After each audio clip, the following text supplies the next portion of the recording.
Salam aleykum əziz dostlar. Mən dəfələrlə İsrail və Fələstin haqqında öz fikrimi bildirmişəm.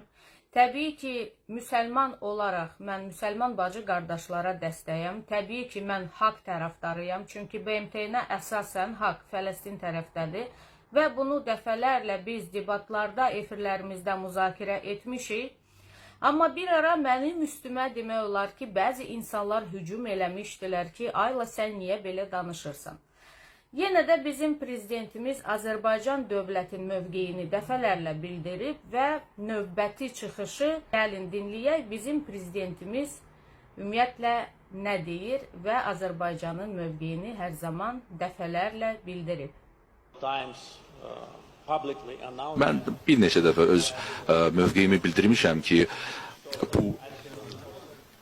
bu münaqişə ən qısa zamanda dayandırılmalıdır, ona son qoyulmalıdır.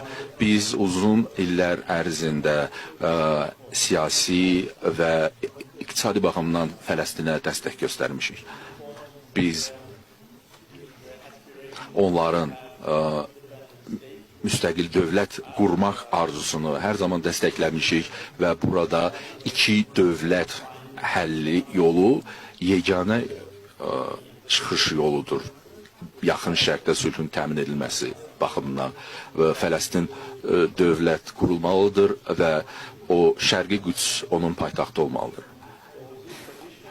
Yəni bu mövqe dəfələrlə tərəfimizdən vurğulanıb və biz bunu BMT-də seçkilər zamanında mövqeyimizi ifadə etmişik. İslam Əməkdaşlıq Təşkilatında və digər beynəlxalq təsisatlarda bununla bağlı mövqeyimizi açıq şəkildə ifadə etmişik. Bu mövqe dəyişməz və aydın olaraq qalır. Bu münaqişə dərhal dayandırılmalıdır. Və biz bilirik ki, hal-hazırda müxtəlif vasitəçilik səyləri var.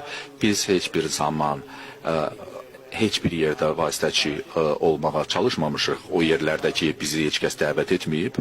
Əlbəttə, bizə belə bir dəvət daxil olsa, biz öz rolumuzu oynayıb töhfə verə bilərik. Ancaq Ərəb Liqası daha fəal olmalıdır və daha açıq mövqeyi, münaqişəyə dair mövqeyi ifadə etməlidir. Bu, mənim prezident olaraq mövqeyimdir ki, Ərəb Liqası bir təşkilat olaraq daha çox burada iştirak etməlidir. Bunun obyektiv səbəbləri var. Və sonda da demək onu istəyərdim ki, dostlar, mənim çox xoşuma gəlmir. Mən sosial şəbəkələrdə bilirsiniz oluram, rəyləri oxuyuram, ümumiyyətlə videolara baxıram və görürəm ki, başqa bir müsəlman dövlətləri artıq Azərbaycana orada çox nalayıq rəylər bildirirlər və bizi təbii ki, müsəlman adlandırmırlar. Çünki bugünkü gündə 95% dünyanın haqqın tərəfdarıdır, haqqın yanındadır.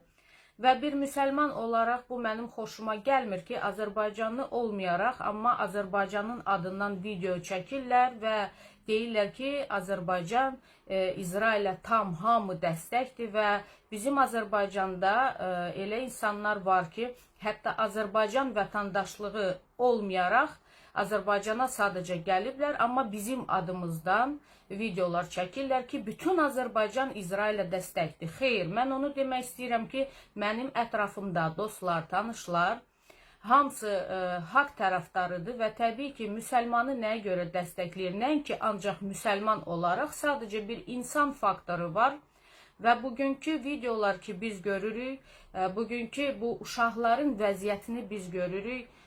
Mən demək istəyirəm ki, Allah böyüdür, Allah hər şeyi görür, hər şeyin öz vaxtı var və heç nə elə belə qalmır. Və mən bir müsəlman olaraq mənim xoşuma gəlmir. Təbii ki, mən görəndə ki, meşidlər göyə uçur, problem yaşanır və ona görə demək istəyirəm ki, hər bir fikrə hörmətlə yanaşın, sadəcə bu qədər. Debat etmək istəyirsinizsə, buyurun, gəlin canlıya, mədəni formada, heç kimi təhqir eləmədən, milləti təhqir eləmək olmaz, mədəniyyəti təhqir eləmək olmaz, dini təhqir eləmək olmaz. Hər kəsə hörmətlə yanaşa-yanaşa biz debatları apara bilərik.